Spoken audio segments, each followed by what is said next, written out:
حسین ستارہ ابو ہریرہ نبی کا پیارا ابو ہریرہ،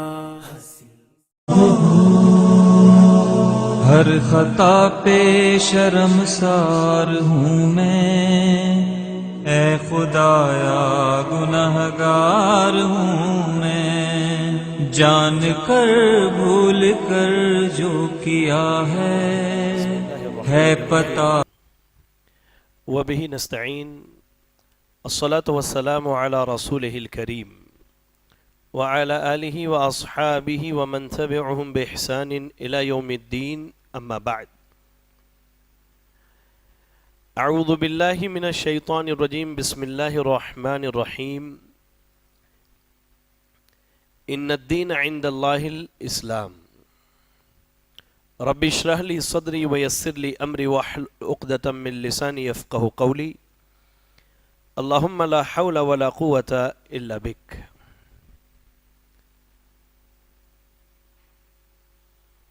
لائق صد احترام ابو ہریرہ ایجوکیشنل سوسائٹی کے ذمہ داران، محترم و مکرم بزرگ حضرات، نوجوان بھائیوں اور خواتین اسلام،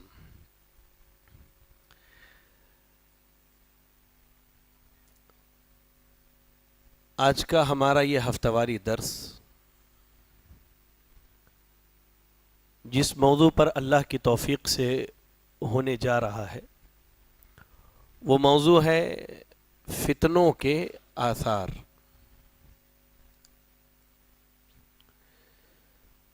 اس میں انشاءاللہ سب سے پہلے آپ کو فتنے کی تعریف بتلائی جائے گی،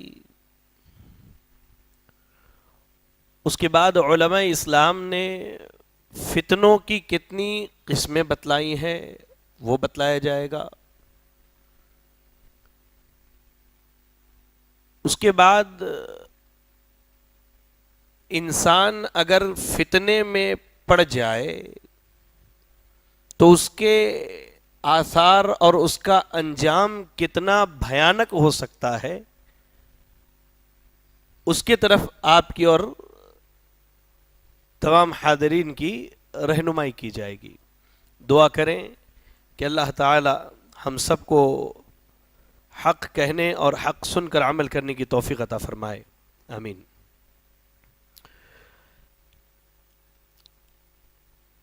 لفظ فتنہ یہ اردو زبان میں بولا جاتا ہے اور عربی زبان میں اس کے لیے الفتنۃ کا لفظ استعمال ہوتا ہے جس کی جمع فتن آتی ہے۔ لفظ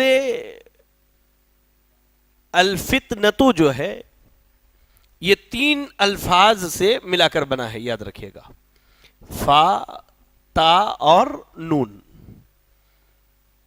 فا، تا اور نون، ان تینوں الفاظ کو اگر جمع کیا جائے تو فتنے کا معنی بنتا ہے عربی زبان میں الابتلاء، الاختبار، الامتحان، یعنی آزمائش اور امتحان۔ تو فتنے کا عام معنی کیا ہے؟ آزمائش اور امتحان۔ اور اصل میں الفتن کا لفظ جو استعمال ہوتا ہے وہ اس لیے استعمال ہوتا ہے یا اس معنی میں استعمال ہوتا ہے کہ جب آگ لگائی جائے، مثال کے طور پر آپ نے ایک لوہا لیا جس میں زنگ لگا ہوا ہے، آپ نے آگ جلائی اور اس کا مقصد کیا ہے؟ لوہے سے زنگ کو صاف کر کے لوہا خالص کر دیں۔ ایسے ہی فتنے میں یا آزمائش میں یا امتحان میں پڑھ کر انسان کا ایمان اور منافقوں کی نفاق یا مشرکوں کا شرک یا بدعتیوں کا بدعت جو ہے وہ ظاہر ہو جائے۔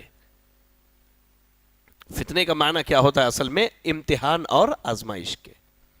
اور ایک معنی یا اس معنی میں بھی مستعمل ہے کہ آگ جلائی جائے یا کسی چیز کو آگ میں تپایا جائے اس کی اصلیت معلوم کرنے کے لیے. ایمان والا اگر فتنے میں ڈالا گیا یا مسلمان کسی فتنے میں یعنی آزمائش میں امتحان میں ڈالے گئے تو مقصد کیا ہوتا ہے؟ ایمان والوں کو الگ کر دینا، مشرکوں کو، منافقوں کو، کافروں کو الگ کر دینا. یہ لفظ فتنہ کا معنی ہے. آپ کو معلوم ہونا چاہیے کہ لفظ فتنے کا استعمال جو ہے وہ قرآن مجید اور سنت رسول میں کفر کے لیے بھی ہوا ہے، شرک کے لیے بھی ہوا ہے، جنون پاگل پن کے لیے بھی ہوا ہے، یا کبھی عذاب کے معنی میں بھی فتنے کا لفظ استعمال کیا گیا ہے. چلے فتنے کی اصطلاحی تعریف کیا ہے؟ سبحان اللہ. اس کے بارے میں علماء نے الگ الگ تعریف کی ہے.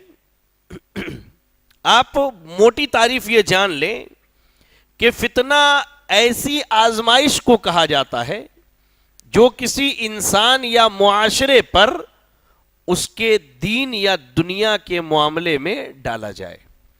ایسی آزمائش کبھی اکیلے ایک آدمی کے لیے بھی ہوتی ہے یا پورے سماج کے لیے، لیکن یہ آزمائش کبھی اس کے دین کے معاملے میں ہوتی ہے اور کبھی دنیا کے معاملے میں ہوتی ہے. تو اسے عربی زبان میں کیا ہے؟ فتنہ کہا جاتا ہے. تو دین کے معاملے میں اگر کوئی آزمایا جائے یعنی وہ فتنے میں ڈال دیا گیا، دنیا کے معاملے میں کوئی آزمایا جائے یعنی وہ فتنے میں ڈال دیا گیا. چلیے علامہ یا کہہ لیجئے امام مناوی رحمہ اللہ التوقیف علی مہمات التعاریف بڑی مشہور کتاب ہے، اس میں ارشاد فرماتے ہیں کہ الفتنۃ البلیۃ، فتنے کا معنی کیا ہے؟ آزمائش ہے. وہی معاملۃ، ایک ایسا معاملہ ہے جس میں ہر چیز کی اصلیت ظاہر ہو جاتی ہے.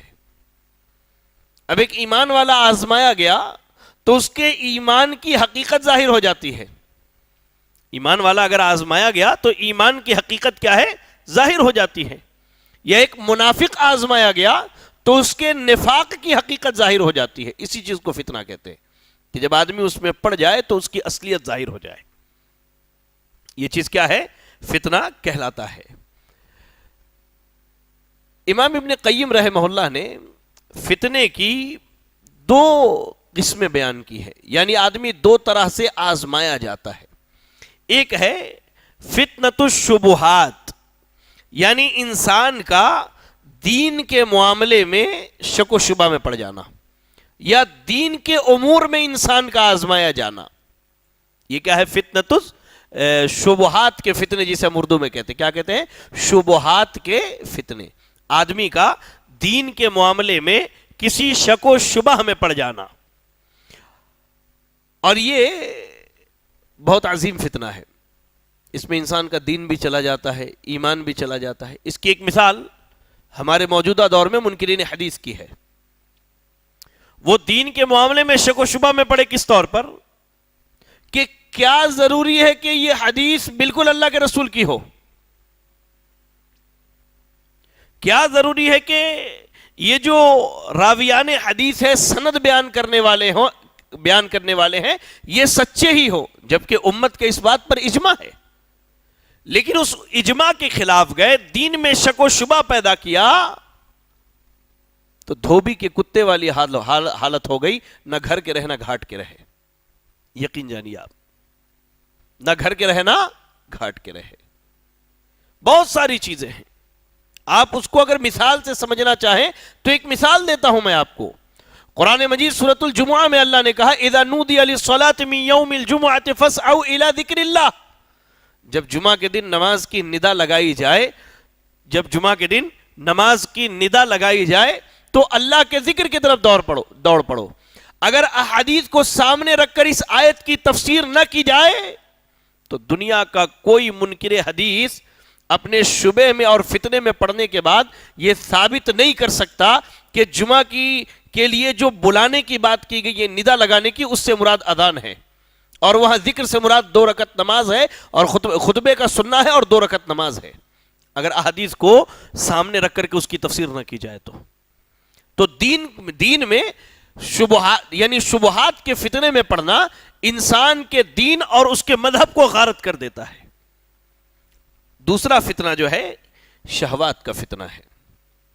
شہوات کے فتنے سے کیا مراد ہے؟ یعنی انسان کا زیادہ دنیا دار ہو جانا سمجھ لیجئے آپ۔ اب وہ اللہ اور اس کے رسول سے دور ہے، صرف مال جمع کرنے کی اس کی فکر لگی ہے، یا وہ دین پر ہونے کے باوجود بھی حلال و حرام کی تمیز چھوڑ دیتا ہے۔ شہوات کے فتنے ہیں یہ، بے شمار اس کی مثالیں موجود ہیں۔ اور ایک چیز یاد رکھیں، کبھی بندہ شبہات کے فتنے میں پڑتا ہے تو کبھی بندہ شہوات کے فتنے میں پڑتا ہے، اور کبھی بندہ شبہات اور شہوات دونوں فتنے میں پڑ جاتا ہے۔ اللہ سے دعا کریں کہ اللہ ہم سب کو ان تمام فتنوں سے محفوظ رکھے، آمین۔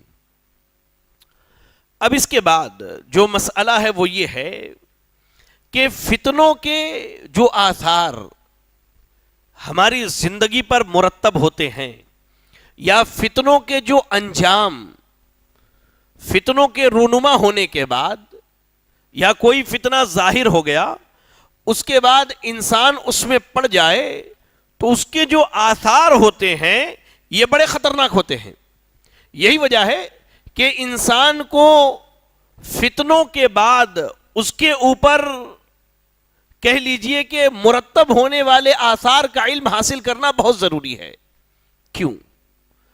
عربی زبان کا بڑا مشہور مقولہ ہے، کیف یتقی من لا یدری ما یتقی۔ وہ آدمی کیسے بچ سکتا ہے جس کو معلوم ہی نہیں کہ کس چیز سے بچنا ہے،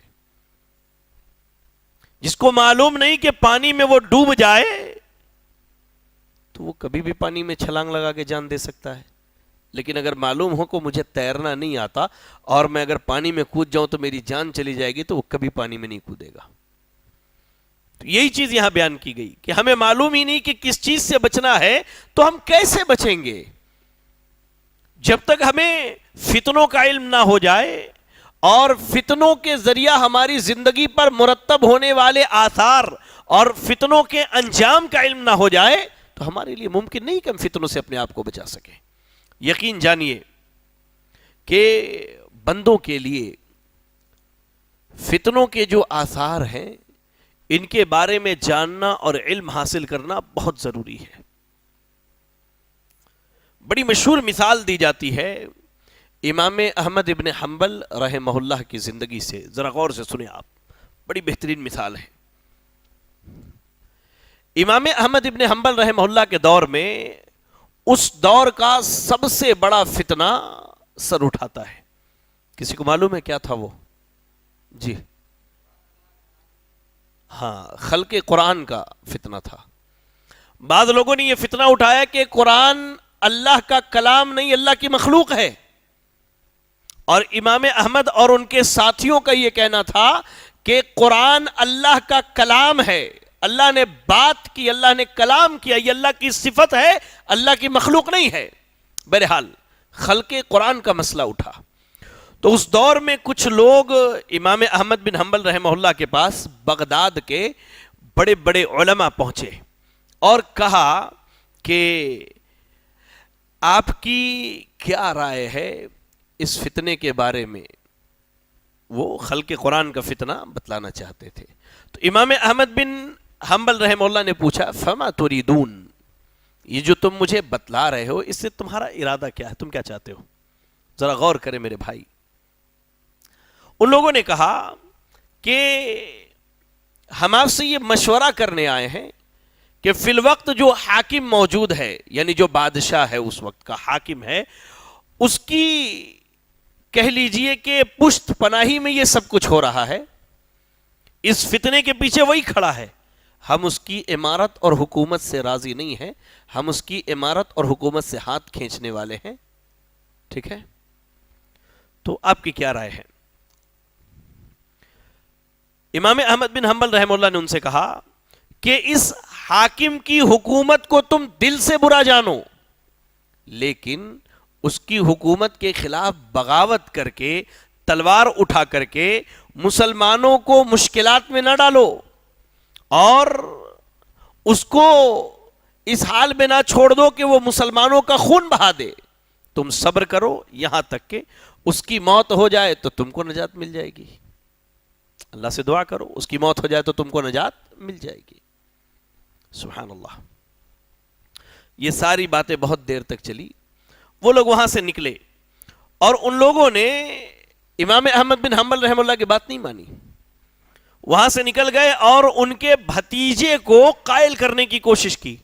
جب امام احمد بن حنبل رحمہ اللہ کے بھائی کو پتا چلا تو اپنے بیٹے کو ڈانٹا, کہا کہ تمہارے چچا امام احمد بن حنبل نے ان لوگوں کو اس سے منع کیا ہے اور وہ شر سے ہی لوگوں کو منع کرتے ہیں. کہتے ہیں تاریخ لکھنے والے ان لوگوں نے اس وقت کہ اس بڑے فتنے کے تعلق سے امام احمد بن حنبل رحمہ اللہ کی رائے نہیں مانی, جبکہ وہ علم والے تھے. ان کو معلوم تھا کہ اس فتنے کا انجام کیا ہونے والا ہے. اللہ اکبر. کہتے ہیں کہ جب ان لوگوں نے بادشاہ کے خلاف بغاوت کی تو ہزار لوگ قتل کیے گئے, کتنے ہی لوگ جیل میں ڈالے گئے. اللہ اکبر. کتنے ہی لوگ جیل میں ڈالے گئے. اس میں امام احمد بن حنبل رحمہ اللہ بھی تھے. ان کو کوڑا مارنے والا جلاد کہتا ہے اس فتنے کے دور میں کہ اگر وہ کوڑا میں کسی ہاتھی کو مار دوں تو وہ زمین پر بیٹھ جائے. اللہ اکبر. امام احمد بن حنبل رحمہ اللہ کو معلوم تھا کہ یہ جو فتنہ ہے اس کا انجام بڑا بھیانک ہوگا, اور اس کا جب انجام بھیانک ہوگا تو اس کے نقصانات بھی بہت زیادہ ہوں گے, اور ہوئے بھی. اللہ اکبر. میں آپ کو بتلاؤں, سیدنا عبداللہ ابن مسعود رضی اللہ تعالی عنہ ارشاد فرماتے ہیں, امام ابن شیبہ نے اپنے مصنف میں اور امام بیہقی رحمہ اللہ نے شعب الایمان میں اس کو نقل کیا ہے. سیدنا عبداللہ ابن مسعود رضی اللہ تعالی عنہ کہتے ہیں کہ انہا ستکون امور مشتبہات, کہ ان قریب تمہارے درمیان کچھ معاملات ایسے ہوں گے جن میں یعنی انسان شک و شبہ میں پڑ جائے گا, کیا کرے کیا نہیں کرے. اور ہوتا بھی ہے کبھی کبھی ایسا مسئلہ. کیا ہوتا ہے؟ ایسا مسئلہ ہوتا ہے کیا کرے کیا نہیں کرے. تو انہوں نے نصیحت کی. اللہ اکبر. کہا کہ ایسے حالات میں تمہاری ذمہ داری یہ ہے کہ تم جلد بازی سے کام نہ لینا, صبر سے رہنا, سکون سے رہنا.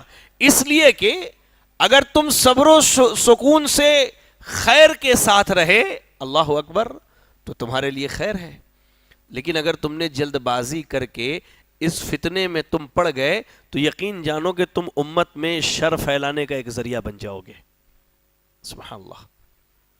اور آگے آئیے, امام بخاری رحمہ اللہ نے سیدنا علی رضی اللہ تعالی عنہ کے قول کو ادب المفرد کے اندر نقل کیا ہے. سیدنا علی رضی اللہ تعالی عنہ نصیحت کرتے ہوئے کہتے لا تکون عجلا مذائع بدرا. کہہ رہے سیدنا علی رضی اللہ تعالی عنہ فإن من ورائكم بلاء مبرحا او مکلحا وامورا متماحلة ردوحا. سبحان اللہ. بڑی بہترین نصیحت ہے. جب فتنے پھیل رہے ہوں, جب کوئی چیز سماج کے اندر ایسی عام ہو رہی ہو جس کے بارے میں علم نہیں ہے, تو لوگوں کو چاہیے اللہ اکبر کہ وہ جلد بازی نہ کرے. لا تکونوا عجلا, جلد باز نہ بنو. آپ کو ایک مثال دیتا ہوں, حالیہ مثال. سیریا کے بارے میں تو سب جانتے نا ہم. سبحان اللہ, کتنی دعائیں ہوئیں, کتنے جمعہ کے خطبے ہوئے, دروس ہوئے, محاضرات ہوئے. میں نے سنا تھا سعودی عرب کے اندر کہ بہت سارے لوگوں نے, یہ جو موجودہ وہاں کا حاکم ہے بشار الاسد, اس کا باپ تھا حافظ اسد, اس نے جب ظلم و زیادتی شروع کی تھی تو شیخ صالح الفوزان حفظہ اللہ, سعودی عرب کے بہت مشہور عالم دین ہیں, بڑے کبار علماء میں سے, اللہ ان کو سلامت رکھے, اللہ ان کی حفاظت فرمائے ہر شر سے. ان سے اس دور میں لوگوں نے پوچھا تھا, سن 2000 غالباً 11 کی بات ہے, غالباً یقینی طور پر نہیں, ان سے اس دور میں لوگوں نے پوچھا تھا کہ سیریا کے حاکم حافظ اسد کے خلاف ہم خروج کر دیں. انہوں نے کہا نہیں کرنا. لا تکونوا عجلا. غور کیجئے سیدنا علی نے کیا کہا, جلد باز نہ بنو. انہوں نے کہا کہ نہیں, خروج نہیں کرنا, ٹھیک ہے وہ غلط ہے, وہ برا ہے, لیکن تم لڑ کر کے مسلمانوں کا خون نہ بہانا. بعض اخوانی مولویوں نے چنگاری جلائی, آگ لگایا اور لوگوں کو بھڑکانا شروع کیا. نہیں اس کے خلاف لڑنا ہے, اس کے خلاف نکلنا ہے, اس کے خلاف یہ ہے, اس کے خلاف وہ ہے. اور اس کا نتیجہ کیا ہوا, آج پوری دنیا سیریا کی حالت کو دیکھ رہا ہے. اس دور میں اگر لوگ ان کی بات سمجھے ہوتے تو شاید ایسا نہیں ہوتا. چلیے ایک اور تازہ ترین مثال دیتا ہوں. داعش کا جب وجود ہوا تھا, داعش کا جب وجود ہوا تھا, سبحان اللہ, بہت سارے نوجوانوں کو ہم نے دیکھا جوش میں جذبات میں نہیں, یہی لوگ حق پر ہیں اور یہ ہے اور وہ ہے, بہت ساری باتیں ہوئی. علماء نے اس دور میں بھی منع کیا. سبحان اللہ, اللہ ہمارے علماء کی حفاظت فرمائے. ہم طالب علموں پر اللہ تعالیٰ اہل علم کے سائے کو دراز کرے, اللہ ان کے علم سے ہمیں فائدہ اٹھانے کی توفیق دے, آمین. آپ یقین جانیے علماء نے منع کیا تھا اس دور میں. آگے چل کے پتہ یہ چلا کچھ سالوں کے بعد کہ وہ ایک بہت بڑی دہشت گرد تنظیم ہے جو مسلمانوں کا ہی خون بہانے والے اور مسلمانوں کو ہی قتل کرنے والے ہیں. لا تکونوا عجلا, فتنے کے دور میں جلد بازی سے کام نہ لیجیے آپ کبھی بھی. اس کے بعد کہا مذائع بذرا. مذائع کا معنی کیا ہے؟ مذائع کا معنی ہے کہ جب فتنے کی آگ بھڑک رہی ہو تو اس کو بھڑکانے کی کوشش نہیں کرنی چاہیے آدمی کو. ہوتے نا سماج کے اندر کوئی معاملہ بگڑ گیا, اب کچھ لوگ اس میں تیل ڈالنے والے بھی ہوتے ہیں. کہا ایسا نہ کرنا, بودورا. اس کے بعد کہا تیسری نصیحت کرتے ہوئے سیدنا علی رضی اللہ تعالیٰ عنہ نے کہا کہ تم بودورا بھی نہ ہونا. بودورا کیا ہے؟ بودورا کے معنی ہوتے ہیں فتنے کی نشر و اشاعت بھی نہ کرنا. جہاں کا معاملہ ہے وہیں چھوڑ دو, جہاں کا معاملہ ہے وہیں چھوڑ دو, اس میں جھانکنے کی بھی ضرورت نہیں, لوگوں کے درمیان اس معاملے کو پھیلانے کی بھی ضرورت نہیں ہے. اللہ اکبر. یاد رکھیں میرے بھائیوں کہ فتنے اور فتنوں کے انجام اور ان کے آثار کو نہ جاننا, نہ سیکھنا, یہ بسا اوقات انسان کے لیے بہت بڑے نقصان کا سبب بنتا ہے. آئیے میں آپ کو ایک حدیث سنا کے اپنی بات کو آگے بڑھاؤں. سنن ابن ماجہ کی روایت ہے, ایسے ہی امام ابن ابی عاصم رحمہ اللہ نے اپنے سنہ کے اندر نقل کیا ہے. امام ابو داؤد الطیالسی نے اپنے مسند میں, امام بہقی رحمہ اللہ نے شعب الایمان کے اندر, اور علامہ البانی رحمہ اللہ نے السلسلۃ الصحیحہ میں اس کی سند کو حسن قرار دیا ہے. ذرا غور کریں. انس بن مالک رضی اللہ تعالی عنہ کہتے ہیں کہ اللہ کے نبی صلی اللہ علیہ وسلم نے کہا. تو اب ذرا ہم اور آپ فیصلہ کریں, ہماری خواتین بھی فیصلہ کریں کہ ہم کہاں ہیں. کہتے ہیں کہ ان من الناس ناسا مفاتیح للخیر ومغالق للشر. لوگوں میں کچھ ایسے لوگ ہیں جو خیر کی چابی کی طرح ہیں, یعنی جس چابی سے خیر کا دروازہ کھلتا ہے. کچھ لوگ ایسے ہیں جو خیر والے ہیں, خیر پھیلانے والے ہیں. اور کہا کچھ لوگ ایسے ہیں جو شر والے ہیں اور شر پھیلانے والے ہیں, شر کے دروازے کی چابی ہے. سبحان اللہ. اس کے بعد کہا فطوبى لمن جعل اللہ مفتاح الخیر علی یدیہ. خوشخبری ہے اس آدمی کے لیے جس کو اللہ نے خیر کی چابی بنا کے رکھا ہے, یعنی جو خیر کو پھیلانے والا ہے, خیر کو عام کرنے والا ہے. اور وہ آدمی ہلاک اور برباد ہو جائے جس کو اللہ نے شر کی چابی بنایا ہے. سبحان اللہ. فتنے کے دور میں یہ حدیث ہمارے لیے بہت بڑی اور عظیم نصیحت ہے کہ ہم فتنے کے دور میں 3 کام نہ کریں کبھی بھی. فتنوں کے دور میں جلد بازی سے کام نہ لیں, فتنے کی جب آگ بھڑک رہی ہو تیل ڈالنے کا کام نہ کریں, اور فتنہ جہاں کا ہے وہیں رہنے دے, اسے نشر و اشاعت نہ کریں, اس کی نشر و اشاعت نہ کریں. یاد رکھیے آپ خیر والا بنیے, شر والا نہ بنیے. اور آپ کے خیر سے آپ کے گھر والے, آپ کے رشتہ دار, آپ کے سماج والے, آپ کے مسجد والے جو ہیں وہ فائدہ اٹھائیں. اور ہر وہ شر جو ہمارے اندر پائی جاتی ہے اس شر کو مٹا دیں, اس شر کے دروازے کو ہم بند کر دیں, اس شر کو ہم ختم کر دیں. یہی ہمارے لیے خیر ہے میرے بھائیوں. فتنے کے دور میں خیر والا بنیے, خیر کی چابی بننے کی کوشش کیجیے. آئیے اب میں آپ کو بعض وہ انجام یا آثار بتلاؤں جو فتنے میں پڑنے کے بعد انسانی زندگی پر ہوتا ہے. سب سے پہلی چیز کیا ہے؟ انصراف الناس عن العبادہ. فتنے میں جب انسان پڑ جائے تو وہ اللہ کی عبادت سے دور ہو جاتا ہے. یقین جانیے آپ، جب آدمی فتنے میں پڑ جاتا ہے تو وہ اللہ رب العالمین کی عبادت سے دور ہو جاتا ہے، جبکہ اللہ نے اسے اپنی عبادت کے لیے پیدا کیا. اللہ نے اسے وجود بخشا تاکہ وہ اللہ رب العالمین کی اطاعت کرے، لیکن وہ فتنے میں پڑنے کے بعد اللہ کی عبادت سے، اللہ کے ذکر و اذکار سے وہ دور ہو جاتا ہے، اور اس کی صبح و شام جو ہے اسی فتنے میں کٹتی ہے، یہاں تک کہ اس کا دل جو ہے اس فتنے میں بالکل مبتلا ہو جاتا ہے. اور یقین جانیے کہ اسے اطمینان قلب بھی نصیب نہیں ہوتا، اس کا دل بے چین، بے قرار، پریشان حال رہتا ہے. آپ دیکھیں اللہ کے نبی صلی اللہ علیہ وسلم نے کیا کہا، عبادت فی الحرج کہجرۃ الی. اللہ اکبر. معجم طبرانی الکبیر کی روایت ہے، معقل ابن یسار رضی اللہ تعالیٰ عنہ اس کے راوی ہیں. علامہ البانی رحمہ اللہ نے اس کی سند کو صحیح الجامع کے اندر صحیح قرار دیا ہے. اللہ کے نبی صلی اللہ علیہ وسلم نے کیا کہا، عبادت فی الحرج کہجرۃ الی. حرج کے دنوں میں عبادت کرنا میری طرف ہجرت کرنے کے برابر ہے. یہ حرج کے دن کیا ہے؟ اللہ اکبر. جب فتنے خوب بڑھ جائیں، اور فتنوں میں خاص کر کے قتل و غارت گری کے فتنے، جس میں قتل ہونے والے کو معلوم ہی نہیں ہوتا کہ وہ کیوں قتل ہوا ہے، قتل کرنے والے کو معلوم نہیں ہوتا اس نے اسے کیوں مارا ہے، اس طرح کے جب فتنے عام ہو جائیں تو اللہ کے نبی صلی اللہ علیہ وسلم نے کہا کہ ایسے فتنے کے دور میں عبادت کرنا گویا کہ ہجرت کر کے نبی کے پاس جانا ہے.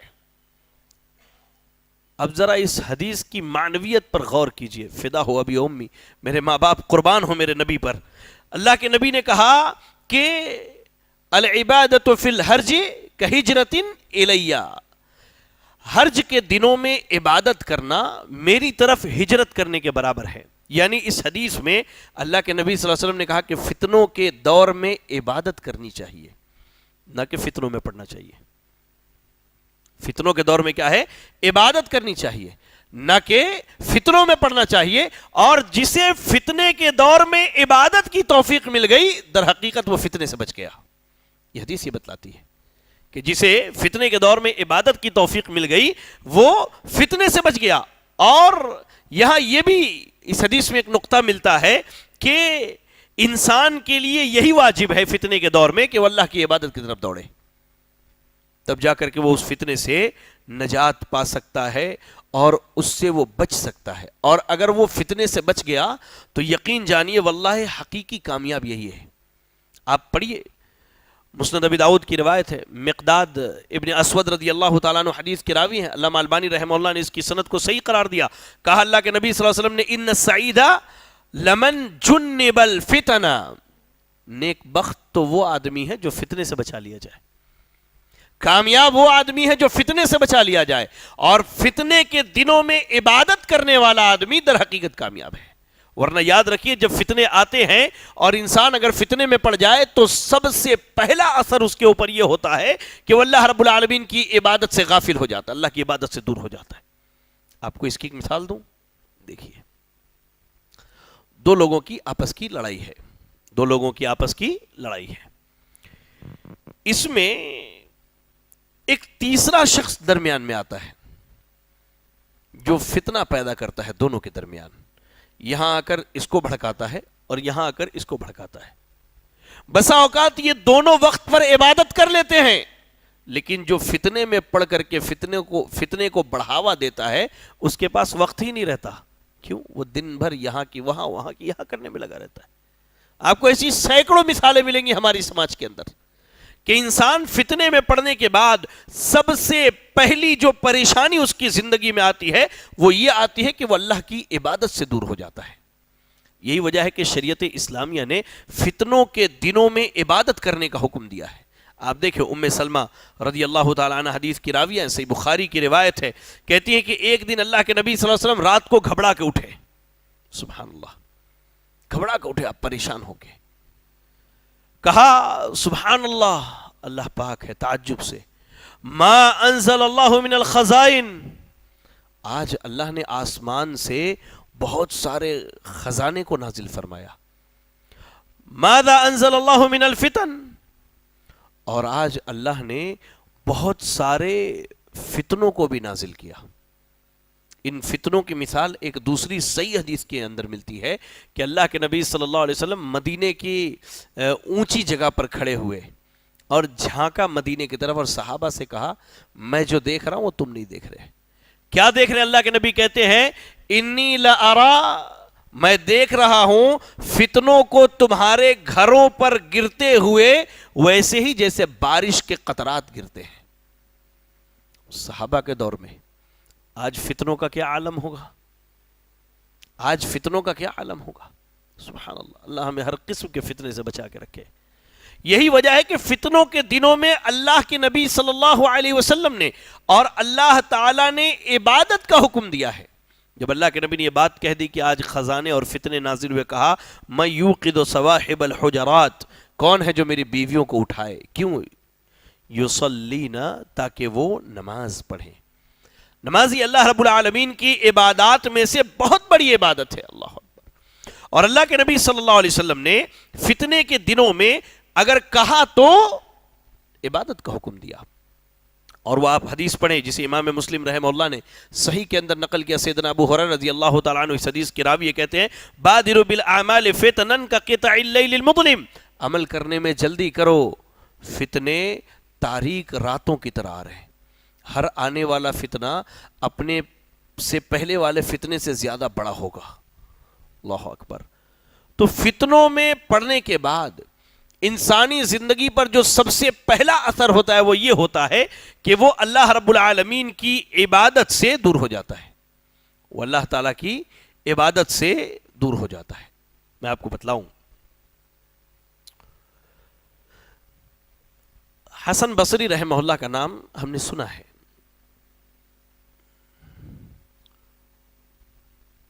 ان کے دور میں ایک فتنہ کھڑا ہوا, انشاءاللہ آگے چل کے میں اس کو مزید تفصیل سے آپ کو بتلاؤں گا. حجاج بن یوسف کا آپ نے نام سنا ہوگا. حجاج بن یوسف الثقفی, جو جس کے بارے میں بڑا مشہور ہے کہ وہ بڑا ظالم اور جابر تھا. اس کے اصول و ضوابط اور قوانین بڑے سخت تھے. تو حجاج بن یوسف کے دور میں ایک کہہ لیجئے کہ بڑا فتنہ ہوا کہ لوگ بے درے قتل کیے گئے, بہت ساری چیزیں, بہت سارے واقعات پیش آئے. ادھر ہم کو نہیں جانا ہے, جو اصل مدعا ہے میں آپ کو وہ بتلانا چاہتا ہوں. حسن بصری رحمہ اللہ ان لوگوں میں سے ہے جو اس فتنے میں نہیں پڑے. انہوں نے لوگوں سے کہا یا ایھا الناس انہ واللہ ما سلط اللہ الحجاج علیکم الا عقوبۃ, اے لوگوں اللہ کی قسم حجاج بن یوسف کو اللہ نے تمہارے اوپر سزا کے طور پر مسلط کیا ہے. اس سے تم تلوار کے ذریعہ نہ لڑو, اس لیے کہ اللہ کی طرف سے دیے گئے سزا کو تم تلوار سے نہیں ٹال سکتے. دیکھیے ذرا ان کی باتیں. کہا کہ یہ حجاج بن یوسف تمہارے اعمال کی بنیاد پر بطور سزا اللہ نے مقرر کیا ہے, اور تم اللہ کے دیے گئے سزا کو تلوار سے نہیں کاٹ سکتے, لیکن تمہیں چاہیے کہ تم سکونت اختیار کرو, اطمینان سے رہو, صبر کرو اور اللہ سے خوب دعا کرو. اور قرآن کی آیت پڑھی, سورۃ المؤمنون کی آیت نمبر 76, آیت نمبر 76 پڑھا انہوں نے. کیا کہا وَلَقَدْ أَخَذْنَاهُمْ بِالْعَذَابِ فَمَا اسْتَكَانُوا لِرَبِّهِمْ وَمَا يَتَضَرَّعُونَ. اللہ نے کہا کہ جب ہم نے ان پر عذاب نازل کیا تو یہ لوگ اللہ کی طرف پلٹے بھی نہیں اور اللہ سے ان لوگوں نے دعا بھی نہیں کی. وہ بتانا یہ چاہتے تھے کہ اتنی بڑی جو مصیبت آئی ہے, اتنا بڑا جو فتنہ ہے جس میں تم مبتلا کیے گئے ہو, یہاں تمہاری ذمہ داری ہے کہ تم صبر سے کام لو, اللہ کی طرف پلٹو, تضرع, اللہ کے سامنے رو, گڑ گڑاؤ, اللہ کی عبادت کرو. کیونکہ فتنے میں پڑنے کے بعد انسانی زندگی پر جو سب سے پہلا اثر ہوتا ہے وہ یہ ہوتا ہے کہ انسان جو ہے اللہ کی عبادت سے دور ہو جاتا ہے. بلکہ ایک روایت ملتی ہے, امام ابن ابی شیبہ رحمہ اللہ نے اس کو نقل کیا ہے. سیدنا ابو ہریرہ سے بھی یہ روایت موجود ہے اور سیدنا حذیفہ بن یمان رضی اللہ تعالیٰ عنہ سے بھی حدیث ملتی ہے. ذرا اس حدیث کو غور سے سنیں, بڑی بہترین حدیث ہے. کہتے ہیں کہ سیدنا حذیفہ بن یمان رضی اللہ تعالیٰ عنہ نے کہا تکون فتنۃ, فتنے ہوں گے, آزمائشیں ہوں گی, لوگ فتنے میں مبتلا کیے جائیں گے. لا ینجو فیہا الا من دعا کدعاء الغریق, ان فتنوں سے وہی بچ سکتا ہے جو اس شخص کی طرح دعا کرے جیسے ڈوبنے والا دعا کرتا ہے. اب ایک آدمی کو معلوم ہو جائے کہ وہ ڈوبنے والا ہے, تیرنا نہیں جانتا, اس کی موت ہونے والی ہے, تو وہ کتنی کہہ لیجئے کہ گریا وہ زاری کے ساتھ اللہ سے دعا کرے گا, کتنے اپنے دل کو حاضر کر کے دعا کرے گا, اور کن کن حالات میں وہ دعا کرے گا, ویسی اگر کوئی دعا کرے تو فتنے سے بچ جائے گا. صحیح حدیث کے الفاظ ہیں میرے بھائیوں. اب ذرا غور کر کے دیکھیں ہم اور آپ کہ آج ہمارے ارد گرد فتنے ہیں. ایک چھوٹی سی چیز سے لے کے بڑی سے بڑی چیز آج فتنے پر غمازی کرتی ہے, فتنے پر دلالت کرتی ہے. ہم میں سے کتنے ایسے ہیں جو فتنوں سے بچنے کے لیے ایسی دعا کرتے ہیں. وہ ہے کہ آج ہماری زندگی کا آخری دن ہے, اب ہم ڈوبنے والے ہیں, بچنے کے لیے اللہ سے دعا کرنی ہے, تو کیسی دعا کریں گے آپ ذرا سوچ کے دیکھیے میرے بھائی. کبھی ہم نے اپنے بچوں کے لیے ایسی دعا کی کہ اللہ ان کو فتنوں سے بچا کے رکھے؟ یا رب. کبھی ہماری بہنوں نے, ہماری خواتین نے اپنے شوہروں کے لیے ایسی دعا کی کہ اللہ ان کو فتنوں سے بچا کے رکھے؟ عموماً معذرت کے ساتھ سننے میں آتا ہے, خواتین بتلاتی ہیں, مرد حضرات بتلاتے ہیں, مرد کہتے ہیں ہماری بیوی کسی غیر مرد کے چکر میں پڑ گئی ہے, عورت کہتی میرا شوہر کسی غیر عورت کے چکر میں پڑ گیا ہے. کبھی دعا کیا اس کے لیے کہ اللہ اسے اس فتنے سے بچا کے رکھے؟ شیخ کیا کرے, اولاد ہاتھ سے نکلتی جا رہی ہے, دنیا کے فتنے میں اولاد مبتلا ہو گئی. اللہ کے بندوں کبھی دعا کیا ایسی جیسا ڈوبنے والا دعا کرتا ہے کہ فتنے سے وہ ڈوبنے سے بچ جائے, اللہ اسے بچا لے؟ کبھی ایسی دعا کی ہم نے کہ فتنے میں پڑنے سے ہم بچ جائیں؟ یاد رکھیں, فتنوں کا جو سب سے بڑا اثر ہوتا ہے انسانی زندگی پر, وہ یہ ہے کہ سب سے پہلے انسان اللہ کی عبادت سے دور ہو جاتا ہے. فتنے اس کے دل و دماغ پر راج کرتے ہیں. اس وقت وہ تکبر کے عالم میں اتنا اونچا پہنچ جاتا ہے کہ وہ اللہ کو بھول بیٹھتا ہے. سب سے پہلی چیز, فتنہ چاہے دین کا ہو یا دنیا کا ہو, اگر ہم اس میں پڑ گئے نا تو سب سے پہلا نقصان یہ ہوتا ہے کہ ہم اللہ رب العالمین کی عبادت سے دور ہو جاتے ہیں. دوسرا نقصان بڑا اہم ہے, وہ یہ ہے کہ فتنوں کے آثار اور انجام میں دوسری چیز یہ آتی ہے کہ انسان علم کے حصول اور اہل علم سے دور ہو جاتا ہے. فتنے میں پڑنے کے بعد جو ہے انسان ان مجالس میں بیٹھنا پسند ہی نہیں کرتا جہاں علمی باتیں کی جاتی ہے, اور نہ ہی وہ علماء کی مجالست کو اختیار کرتا ہے, نہ ان کے پاس زانوے تلمس کو خم کرتا ہے, نہ ان کے پاس بیٹھ کر کے احکامات کا, دین اسلام اور اس کے علاوہ شریعت کا علم حاصل کرنے کی کوشش ہی نہیں کرتا, بلکہ پورا دن اس کا دل کیا ہے, اس فتنے میں مبتلا رہتا ہے, اس فتنے کو بڑھاوا دینے میں مبتلا رہتا ہے. علم کے حصول میں اسے اطمینان نہیں ملتا, وہ علماء کی مجلس کو قبول نہیں کرتا. اللہ اکبر. بلکہ مزید اس پر کہیے تو بعض لوگ فتنے میں پڑنے کے بعد اہل علم کی تنقید شروع کر دیتے ہیں, اور اس کا بڑا بھیانک انجام ہے. انشاءاللہ میں آپ کو ایک مثال دے کے سمجھاتا ہوں. پہلے حدیث سنیے. مسند امام احمد اور مستدرک حاکم کی روایت ہے. سیدنا عبادہ ابن صامت رضی اللہ تعالیٰ عنہ حدیث کے راوی ہیں. علامہ البانی رحمہ اللہ نے صحیح الجامع میں اس کی سند کو حسن قرار دیا ہے. کہتے ہیں اللہ کے نبی صلی اللہ علیہ وسلم نے کہا لیس من امتی من لم یرحم صغیرنا ویعقر کبیرنا ویعرف لعالمنا حقہ. وہ ہم میں سے یا میری امت میں سے وہ ہے ہی نہیں جو اپنے سے چھوٹوں پر رحم نہ کرے. سبحان اللہ. آپ دیکھیں ہمارے گھر میں اگر ہمارا بچہ غلطی کرا تو ہم کیا بولتے ہیں, ارے کوئی بات نہیں بچہ ہے جانے دو. وہیں ہمارے بڑے بھائی کا بچہ اگر غلطی کر دے, اٹھایا ہاتھ 2 تھپڑ جڑ دیے اس کو دبا کے, اتنے بڑے ہو گئے سمجھ نہیں تم کو. سبحان اللہ. ہماری بیٹی غلطی کری، بچی ہے ابھی، دوسروں کی بیٹی غلطی کری، ارے وہ نمازی ہے، وہ حاجی ہے، اس کی بیٹی ایسا کر رہی ہے، انا للہ و انا الیہ راجعون۔ اللہ کے نبی صلی اللہ علیہ وسلم نے کہا میری امت سے ہے ہی نہیں وہ جو چھوٹوں پر رحم نہ کرے اور بڑوں کی عزت اور احترام نہ کرے۔ دیکھیے شریعت نے کیسے بیلنس برابر کیا ہے، بڑوں کو یہ حکم دیا کہ چھوٹوں پر شفقت کا معاملہ کرے، تو چھوٹوں کو یہ حکم دیا کہ بڑوں کے ساتھ احترام کا معاملہ کرو۔ اس کے بعد کہا اور وہ میری امت میں سے نہیں جو اپنے علماء کا یا ہمارے علماء کے حق کو نہ پہچانے۔ آئیے فتنے میں پڑنے کے بعد آدمی، اللہ اکبر، جب علماء کی تنقیص کرتا ہے یا علم کی مجالس کو چھوڑ دیتا ہے تو کہہ لیجئے کہ وہ ہلاکت کی طرف جاتا ہے۔ اس کی بڑی مشہور مثال ہے عبد الرحمن ابن اشعث، بڑا مشہور شخص ہے، حجاج بن یوسف کے دور میں، جس واقعے کی طرف میں اشارہ کرنا چاہتا تھا اسی شخص نے فتنہ کھڑا کیا تھا۔ عبد الرحمن ابن اشعث اس کا نام ہے۔ کہتے ہیں کہ ایک بڑی جماعت لوگوں کی جو ہے وہ حسن بصری رحمہ اللہ کے پاس پہنچی، اور حسن بصری رحمہ اللہ اس دور کے جہابذہ بڑے اہل علم میں شمار کیے جاتے تھے، اپنے دور کے بہت بڑے فقیہ تھے۔ حسن بصری رحمہ اللہ کے پاس پہنچے اور ان لوگوں نے کہا کہ آپ دیکھیں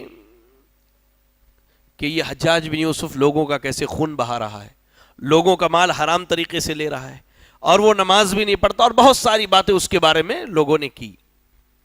تو حسن بصری رحمہ اللہ نے اس وقت کہا کہ میرا یہ خیال ہے کہ تم اس سے جنگ نہ کرنا، اس سے جنگ نہ کرنا، اللہ نے عذاب کے طور پر تمہارے اوپر اسے مسلط کیا ہے، اور جس چیز کو اللہ نے عذاب کے طور پر مسلط کیا ہے تم اپنے تلوار سے اس کو نہیں مٹا سکتے، یہ آزمائش ہے، صبر کرو یہاں تک کہ اللہ تعالیٰ فیصلہ کر دے، اللہ ہی سب سے بہتر فیصلہ کرنے والا ہے۔ جب یہ باتیں ہو گئی تو یہ جو جماعت آئی تھی، اب یہاں سے ذرا غور کریں، یہ لوگ باہر نکلتے اور نکل کر کے کہتے ہیں نطیع ھذا العلجا، ہم اس گدھے کی بات مانیں گے، نعوذ باللہ، یہ لفظ کا ترجمہ ہے۔ کہتے ہیں حسن بصری رحمہ اللہ کے بارے میں، وہ لوگ نکلنے کے بعد باہر، ہم اس گدھے کی بات مانیں گے۔ سبحان اللہ، سبحان اللہ۔ لوگ نکل گئے، جانے کے بعد جو ہے عبد الرحمن ابن اشعث کے ساتھ خروج کیا، حجاج بن یوسف کے خلاف قتال کیا۔ اللہ اکبر، ان کو کوئی خیر حاصل نہیں ہوا، یہ سب کے سب وہیں مارے گئے اور قتل کر دیے گئے، سب کے سب وہیں مارے گئے اور قتل کر دیے گئے۔ تو یاد رکھیں فتنوں کے دور میں ہماری یہ ذمہ داری ہے کہ ہم علمی مجالس کو لازم پکڑے۔ یہ جو مجلس مسجد میں لگائی جاتی کیوں؟ تاکہ آپ تک دین کا صحیح علم پہنچایا جائے، آپ فتنوں سے بچ جائیں۔ اہل علم کی مجالس کو ہم لازم پکڑیں، دین کو سیکھیں، پڑھیں، سمجھیں، ورنہ جان لیں کہ فتنوں میں پڑھنے کے بعد انسان علم اور اہل علم سے دور ہو جاتا ہے۔ چلے اس کے بعد فتنوں کے جو آثار ہماری زندگی پر مرتب ہوتے ہیں یا جن انجام سے انسان دوچار ہوتا ہے، اس میں ایک چیز یہ ہے کہ جو آدمی فتنے میں پڑ جاتا ہے اس کی عزت کوڑی برابر نہیں رہتی۔ یاد رکھیں آپ اس چیز کو، اس کی عزت کو اللہ تعالیٰ دنیا میں ہی ختم کر دیتا ہے۔ آپ یاد رکھیں، اور خاص کر کے میں کہوں کہ اہل علم میں سے اگر کوئی فتنے میں پڑ گیا تو اس علم والے کی عزت اسی دنیا کے اندر ختم ہو جاتی ہے۔ پھر سے وہی مثال، پھر سے وہی مثال،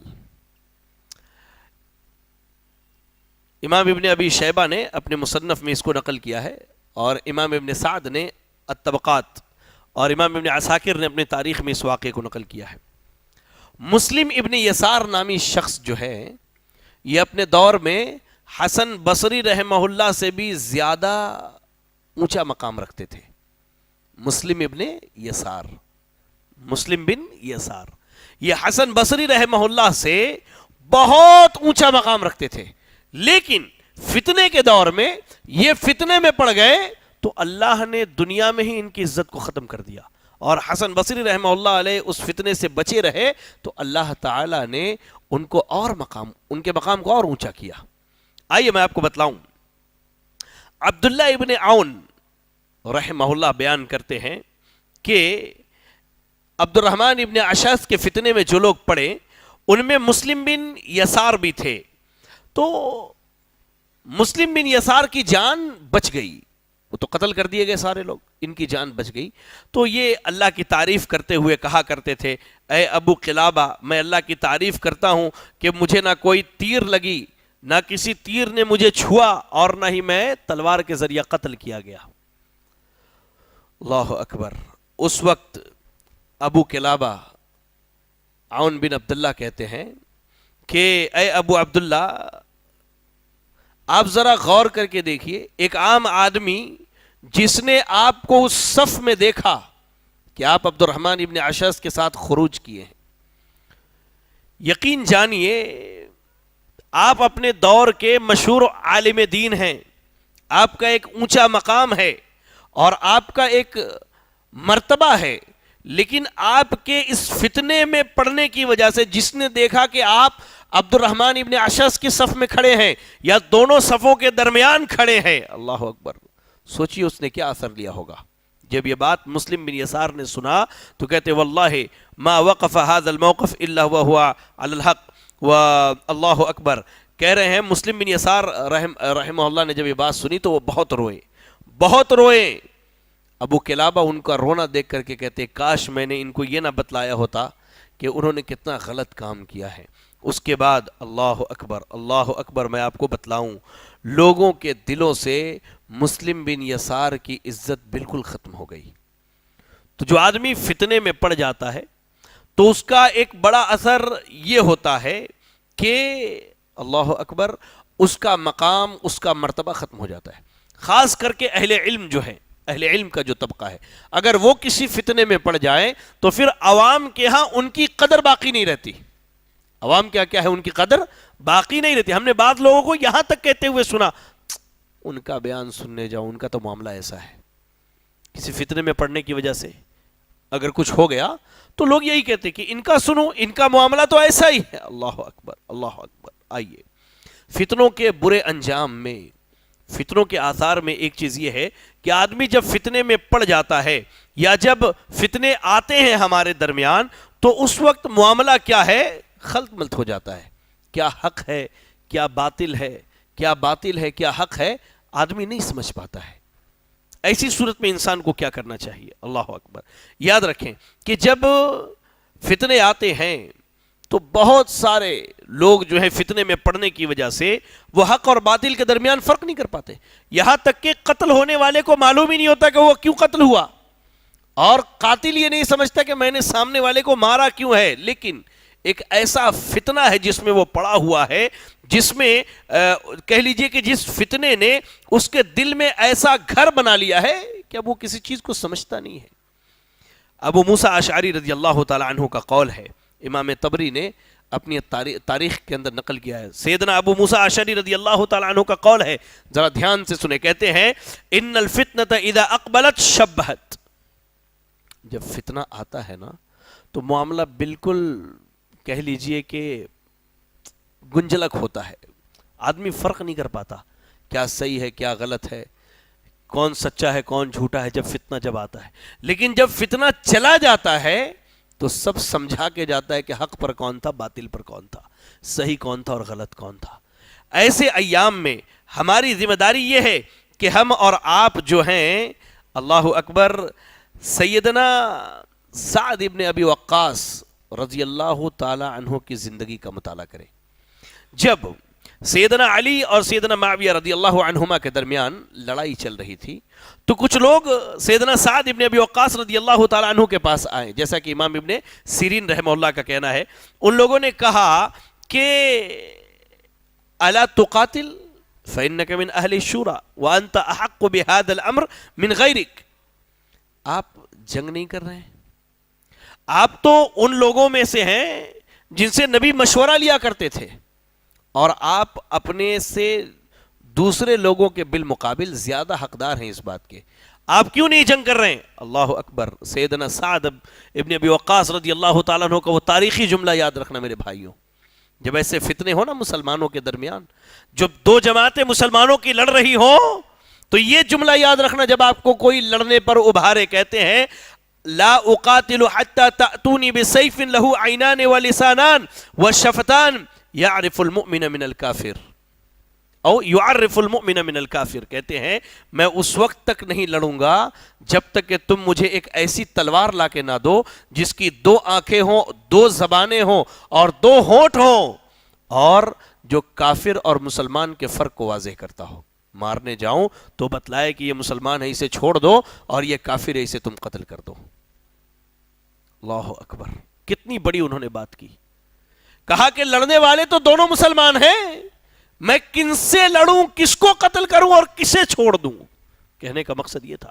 اور سیدنا یاد رکھیں سعد ابن ابی وقاص رضی اللہ تعالیٰ عنہ، ایسے ہی عبداللہ ابن عمر اور رضی اللہ تعالیٰ عنہ اور صحابہ اکرام رضی اللہ عنہم کی ایک بڑی جماعت جانتی تھی کہ دونوں کے درمیان جو فتنہ واقع ہوا ہے، اس لڑائی کا حل تلوار نہیں بلکہ بیٹھ کے بات چیت کرنا ہے. یہی وجہ ہے کہ وہ اس فتنے میں نہ پڑے اور اس سے وہ دور رہے، اس سے وہ دور رہے میرے بھائی. اس لیے آپ یاد رکھیں ایک چیز کو کہ جب فتنے آتے ہیں تو معاملہ بالکل مشتبہ ہوتا ہے، آدمی فرق نہیں کر پاتا حق کیا ہے، باطل کیا ہے، سچ کیا ہے، جھوٹ کیا ہے. اللہ اکبر، اللہ اکبر، اللہ اکبر. اس کے بعد سیدنا سعد ابن ابی وقاص رضی اللہ تعالی عنہ نے ایک بڑی بہترین بات کہی، وہ ذرا آپ سن لیں. آپ کہتے ہیں کہ اس فتنے کی مثال ایسی ہے کہ ایک بڑی جماعت ریگستان میں چل رہی ہے، اچانک بہت تیزی سے ہوا چلی اور لوگ راستہ بھول گئے. کچھ لوگوں نے کہا کہ راستہ دائیں طرف ہے، دائیں طرف کو نکل گئے، راستہ بھٹک گئے. کچھ لوگوں نے کہا نہیں راستہ بائیں طرف ہے، بائیں طرف کو نکلے، وہ بھی راستہ بھٹک گئے. کہا کچھ لوگ وہیں بیٹھے رہے، اپنے اونٹوں کو بیٹھا کر کے رکھا کہ جب ہوا صاف ہو جائے گی اور آسمان جو ہے بالکل صاف ہو جائے گا تب ہم اپنی راہ لے لیں گے. کہا کہ یہی جماعت ہے. اور تم، ہم نے جب نبی صلی اللہ علیہ وسلم کو اس دنیا سے جب اللہ کے نبی ہم سے اس دنیا سے رخصت ہوئے تو آپ نے اسی جماعت کو لازم پکڑنے کا حکم دیا ہے، اور ہم نبی سے جب ملاقات کریں گے اللہ اکبر تو ایسے ہی ملاقات کریں گے کہ ہم ایک جماعت کی صورت میں تھے اور ہم کسی قسم کے فتنے میں نہ پڑے. اللہ اکبر. جبکہ سیدنا علی اور سیدنا معاویہ رضی اللہ تعالیٰ عنہما کا جو معاملہ تھا ان کے اجتہاد کے بنیاد پر تھا. جو حق پر تھا اس کے لیے دوہرا اجر ہے، جو ناحق پر تھا اس کے لیے ایک اجر ہے، اس کی اجتہاد کی بنیاد پر انشاءاللہ. ہم اللہ سے یہی امید اور توقع رکھتے ہیں. لیکن سیدنا سعد ابن ابی وقاص رضی اللہ تعالیٰ نے اس چیز کو واضح کر دیا کہ دونوں طرف مسلم فریق ہے، معاملہ گنجلک ہے. اس صورت میں ہماری ذمہ داری کیا ہے کہ ہم اس سے الگ رہیں، فتنے میں نہ پڑیں. چلیے، فتنے جب آتے ہیں تو ان کا جو نقصان اور اثر ہوتا ہے سب سے زیادہ نوجوانوں کی جماعت لیتی ہے. نوجوانوں کی جماعت لیتی ہے، چاہے وہ فتنہ کسی قسم کا بھی ہو. سب سے پہلے اس کا اثر کون لیتا ہے؟ نوجوانوں کی جماعت لیتی ہے. آپ دیکھیں جتنی باطل تحریکیں چلی ہندوستان کے اندر یا دیگر ممالک میں یا عرب ممالک میں، شروع میں جب وہ تحریکیں ظاہر ہوئی تو حق سمجھ میں آتی تھی لوگوں کو. جیسا کہ سیدنا ابو موسیٰ اشعری رضی اللہ تعالیٰ نے کہا کہ جب آئی وہ تحریکیں تو مشتبہ تھی، بعض لوگوں نے حق سمجھا اور اکثریت نوجوانوں کی تھی. حق سمجھ کر کے کیا ہوا؟ اس کو اختیار کر لیا. لیکن یاد رکھیں جب فتنے سماج میں عام ہو جائے، معاشرے میں عام ہو جائے تو اپنے اکابر اہل علم کو لازم پکڑیے، آپ ان کے ساتھ بیٹھیے، مشورہ کیجئے. اللہ کے نبی صلی اللہ علیہ وسلم ارشاد فرماتے ہیں، صحیح ابن حبان اور معجم طبرانی کی روایت ہے، مستدرک حاکم میں بھی امام حاکم نے اس کو نقل کیا. علامہ البانی رحمہ اللہ نے السلسلہ صحیحہ میں اس کی سند کو صحیح قرار دیا. البرکۃ مع اکابرکم، کہ اللہ کی طرف سے برکت اور خیر تمہارے اکابر اور جو تمہارے بڑے اہل علم ہیں، جو اکابر ہیں، ان کے ساتھ چمٹے رہنے میں اور ان کے ساتھ اکٹھا رہنے میں ہے. ایک واقعہ سناؤں اور اپنی بات کو آگے بڑھاؤں کہ نوجوان کیسے فتنوں میں پڑتے ہیں. مطرف بن عبداللہ ابن شخیر ایک واقعہ بیان کرتے ہیں. کہتے کہ ان کے زمانے میں ایک آدمی تھا، زید بن سوحان اس کا نام تھا. زید بن سوحان بڑی بہترین تقریر کرتا تھا، لوگوں کے پاس آتا، انہیں خیر کی طرف ابھارتا، بھلائی کی باتیں بتلاتا، خیر کی دعوت دیتا. اور اس کے بعد لوگ اس سے اتنا متاثر ہوئے کہ لوگوں نے ایک جماعت بنائی. 30 لوگوں کی وہ جماعت تھی، اور انہوں نے ایک عہد نامہ لکھا. عہد نامہ کیا تھا اس کا ترجمہ سنیے. کہتے ہیں کہ اللہ ہمارا رب ہے، محمد صلی اللہ علیہ وسلم ہمارے نبی ہیں، اور قرآن ہمارا امام ہے. قرآن ہمارا امام ہے. تو جو ان تینوں کو مانے ہم اس کے ساتھ ہیں، اور جو ان تینوں کی مخالفت کرے ہم اس کے خلاف ہیں. کوئی غلط بات ہے؟ غلط بات ہے؟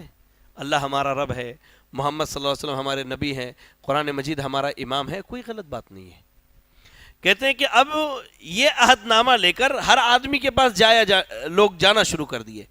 30 لوگوں نے اقرار کر دیا، یہاں تک کہ مطرف، جن کا ابھی میں نے ذکر کیا، مطرف بن عبداللہ بن شخیر رحمہ اللہ کی باری آئی تو ان سے لوگوں نے کہا کہ پڑھو، تم یہ عہد کرتے ہو؟ انہوں نے کہا میں نہیں کرتا. تو لوگ ناراض ہو گئے. تو زید بن سوحان جو تھے، جو قصہ سنایا کرتے تھے، لوگوں کو تقریر کر کے سمجھا، انہوں نے کہا اچھا بچے کی بات سن لو.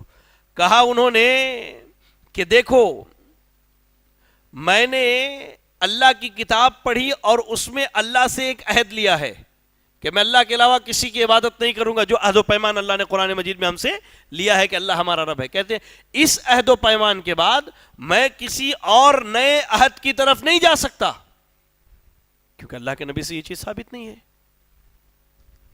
دیکھیں، نوجوانوں کی 30 نوجوانوں کی ایک جماعت اس فتنے میں پڑ گئی، لیکن جب اس نوجوان کی باری آئی مطرف بن عبداللہ ابن شخیر کی تو یہ رک گئے.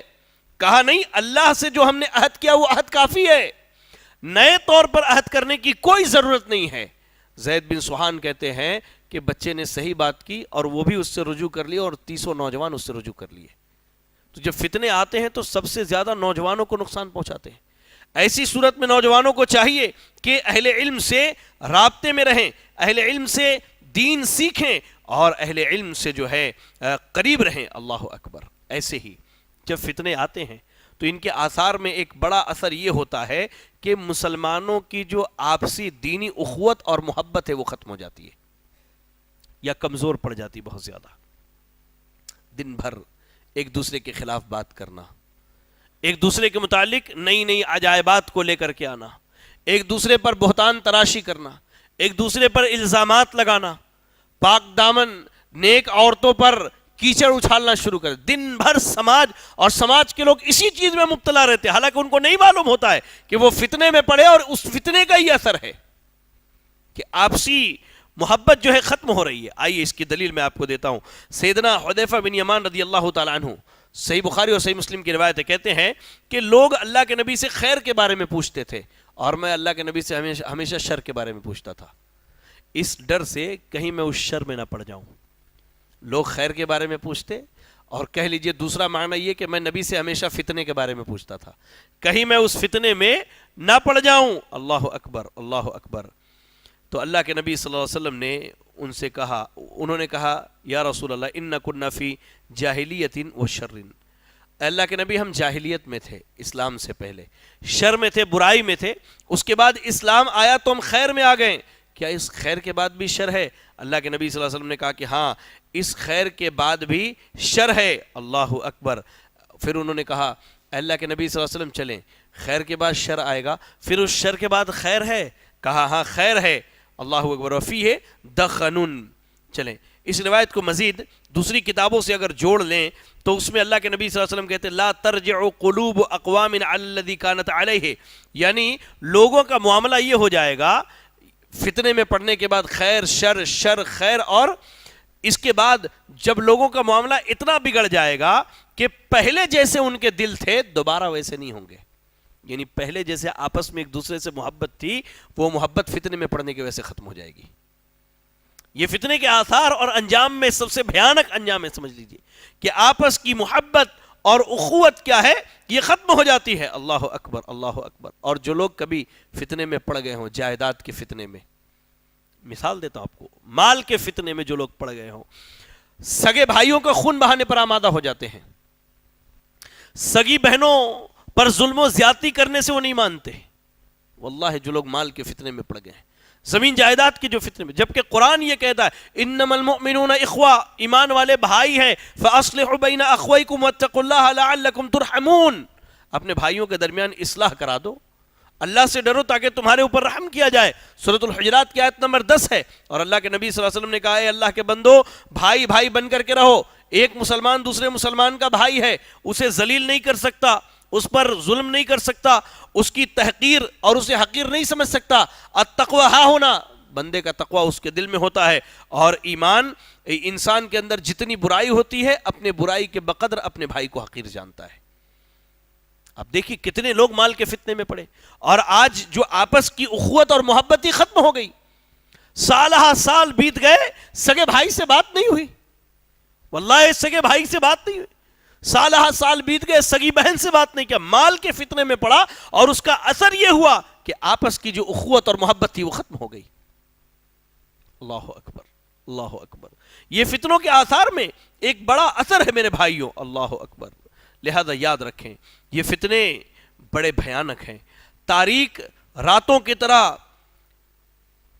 بالکل کالے ہیں. اور ہر فتنہ آنے والے ہر فتنہ جو ہے اپنے پہلے والے فتنے سے زیادہ سخت ہے میرے بھائیوں. تو ان فتنوں کو سمجھنے، جاننے اور ان کے متعلق علم حاصل کرنے کی ضرورت ہے. ورنہ یاد رکھیں ہم اور آپ فتنوں میں پڑ جائیں گے، ہمارا ایمان چلا جائے گا، ہمارا دین ختم ہو جائے گا، اور ہمیں اس کا علم بھی نہیں ہوگا، اس کا اندازہ بھی نہیں ہوگا. لہذا میرے بھائیوں ضرورت اس بات کی ہے کہ ہم اور آپ علم حاصل کریں، دین کو سیکھیں. ایسی مجلسوں میں خود آئیں، اپنے دوستوں کو، اپنے احباب کو، اپنے رشتہ داروں کو لے کر کے آئیں، تاکہ شاید آپ ذریعہ بن جائے کسی کے اصلاح کی. دعا کریں اللہ سے کہ اللہ رب العالمین مجھے، آپ کو اور تمام اہل علم کو ہر قسم کے ظاہر اور پوشیدہ فتنوں سے بچنے کی توفیق عطا فرمائے. فتنوں کے جو آثار ہیں، جو عواقب ہیں، جو انجام ہے، اللہ رب العالمین ہمیں اور آپ کو اس سے بچا کر کے رکھے. اللہ تعالیٰ آپ کو اور ہمیں شبہات کے اور شہوات کے ہر قسم کے فتنوں سے بچنے کی توفیق عطا فرمائے. الہ العالمین تو ہمیں دنیا اور آخرت کی ساری بھلائیاں عطا فرما دے. الہ العالمین تو ہم سب کے ایمان اور اسلام کی حفاظت فرما دے. اللہ ہم میں جو پریشان حال ہیں، اللہ تو ان کی پریشانیوں کو دور فرما دے. اللہ ہم میں جو بیمار ہیں تو انہیں شفا کاملہ عاجلہ عطا فرما دے. الہ العالمین ہم میں جو مقروض ہیں تو انہیں قرض کی ادائیگی کی توفیق عطا فرما دے.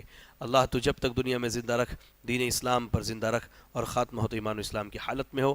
آمین. واخر دعوانا ان الحمدللہ رب العالمین. جزاکم اللہ خیرا. السلام علیکم ورحمۃ اللہ وبرکاتہ. مزید علماء اور مقررین کے بیانات سننے کے لیے ہمارے YouTube چینل کو سبسکرائب کیجیے. جزاک اللہ.